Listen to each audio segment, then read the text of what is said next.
Meus amigos, as três grandes religiões monoteístas, o judaísmo, o cristianismo e o islamismo, atestam a mesma coisa sobre a natureza.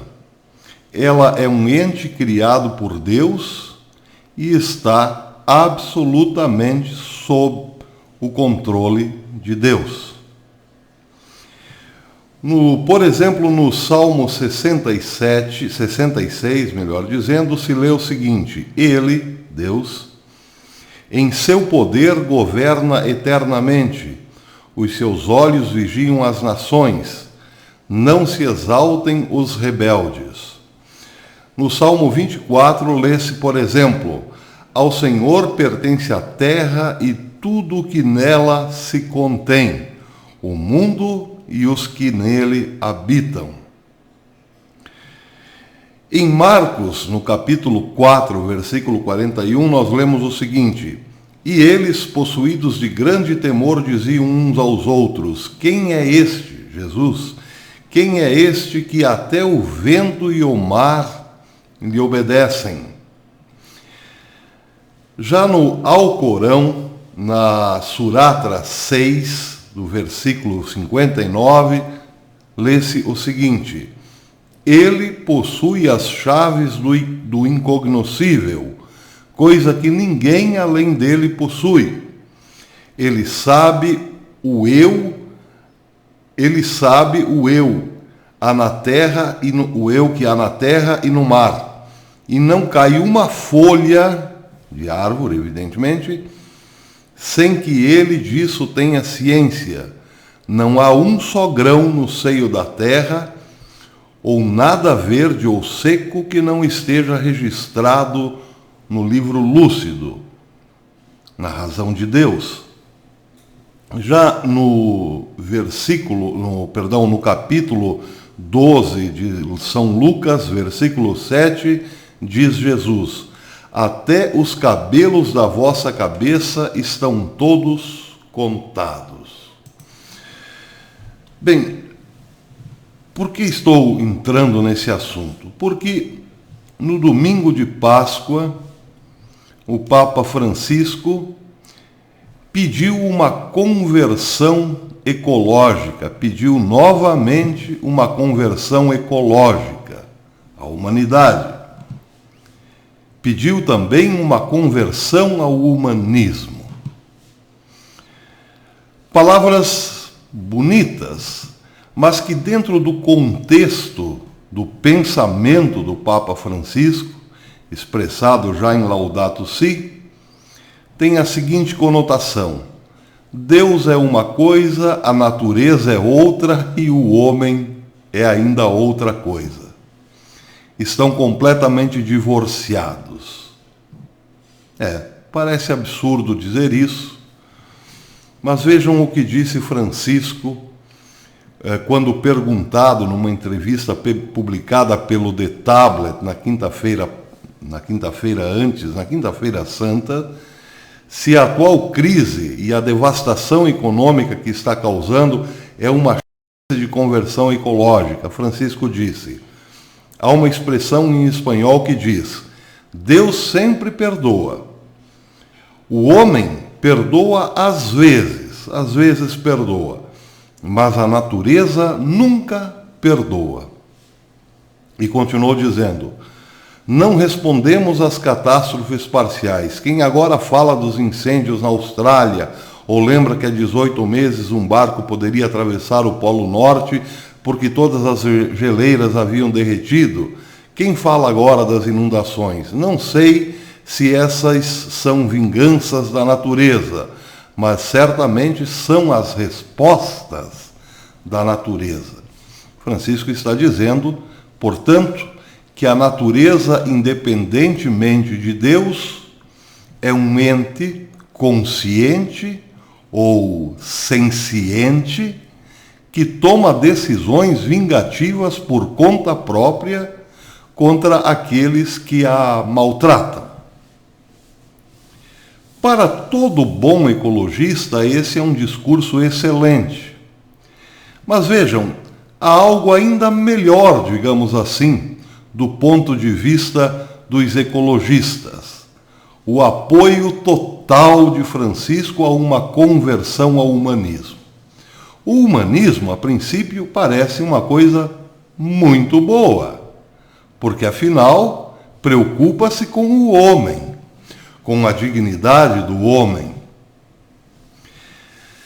Mas o humanismo tem em si próprio uma grande armadilha, ou melhor, trouxe para a fé uma grande armadilha e foi responsável por grandes desgraças advindas à humanidade. O humanismo, que parece algo bom dentro do contexto religioso, é porque Jesus, que é Deus, também tornou-se homem. Em Jesus, o homem participa da divindade e a divindade participa da humanidade. Em Jesus. Portanto, quando falamos em humanismo, podemos imediatamente pensar que estamos falando de Cristo homem, apenas homem, como um sinal de que o homem é o centro da criação. E pois foi exatamente isso que o humanismo trouxe como novidade. Não se tem uma data exata para se dizer quando iniciou o humanismo, mas ele começa ali pelo século XIII, pelo século XIV, vai tomando expressões, chega ao século XV, como um movimento cultural e literário que antecede o iluminismo, vamos dizer assim, ou melhor, que antecede o Renascimento. Está entre a Idade Média e a Idade Moderna. E baseava-se justamente este movimento, que era literário e artístico, baseava-se justamente em referências pré-cristãs. Baseava-se justamente em culturas pagãs. Inspirava-se nas culturas pagãs da Grécia Antiga e da Roma Antiga. Foi um movimento inspirado principalmente no apogeu da Hélade, ou no apogeu da Grécia Antiga, em todas as suas expressões, mas principalmente na sua, digamos, economia religiosa. Os renascentistas inspiraram-se na Grécia justamente porque a Grécia trazia uma economia de deuses puramente humanizados. Ou seja, deuses que estavam inseridos dentro da natureza, que eram abarcados pela própria natureza, como todos nós, humanos, que estamos aqui agora. A natureza nos envolve a todos, e para os gregos, os deuses também estavam abarcados na natureza. Bem, desta visão de que os deuses moram na terra e, portanto, são suscetíveis às ações da natureza, ainda que tenham força sobre ela, nasce o conceito de antropocentrismo, que é colocar o homem no centro da criação, no centro de tudo. Mas espera um pouquinho, para colocar o homem no centro de tudo, é preciso tirar aquilo que antes ocupava o centro de tudo. E se você pensou no Deus judaico-cristão, acertou. Para que o humanismo florescesse, era preciso tirar Deus do centro para colocar lá o homem. E é por isso que o humanismo reforça a qualidade da razão, ou a condição racional humana, como o segredo para todos os mistérios. O humanismo cortou a relação entre o imanente e o transcendente, tirou Deus da história e colocou no seu lugar a criatura. Pois é, É exatamente essa a armadilha que depois a Idade Média, inspirada no humanismo, colocou a ciência no lugar do homem. A ciência, a razão pura. E aí, finalmente, chegamos nesse estágio em que já não é mais nem a ciência que ocupa o centro de tudo, mas a máquina. Pois é. Agora, vejam que interessante.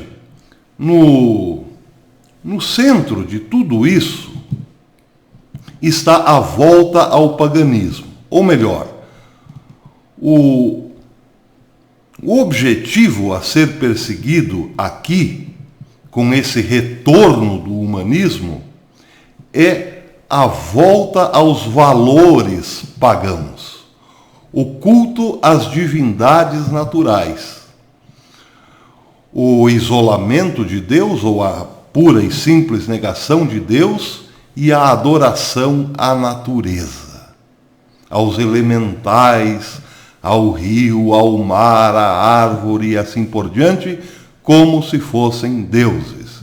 E para adorar a natureza é, portanto, preciso superar a fase dos templos. É preciso fechá-los, acabar com os templos, porque o templo é o lugar onde se adora a Deus. Mas espera um pouquinho. Se eu tenho a natureza ao meu entorno e a ela devo adoração, por que irei lá num templo de pedra construído pela mão do homem para adorar a Deus? Não, vamos superar essa fase. Vamos fechar os templos e olhar a natureza com amor, respeito e tudo mais. Só que mais um pouquinho ainda é preciso esperar, porque há um empecilho nessa adoração à natureza, que Francisco chama de idolatria ao dinheiro. A idolatria ao dinheiro fere o Deus da natureza, ou a natureza como divindade. Então, é preciso, para recuperar a dignidade e a verdadeira adoração à natureza, excluir dela a força do trabalho, que no final das contas é o que gera riqueza. Pois é, não sabemos o que vem por aí, mas os templos já estão fechados.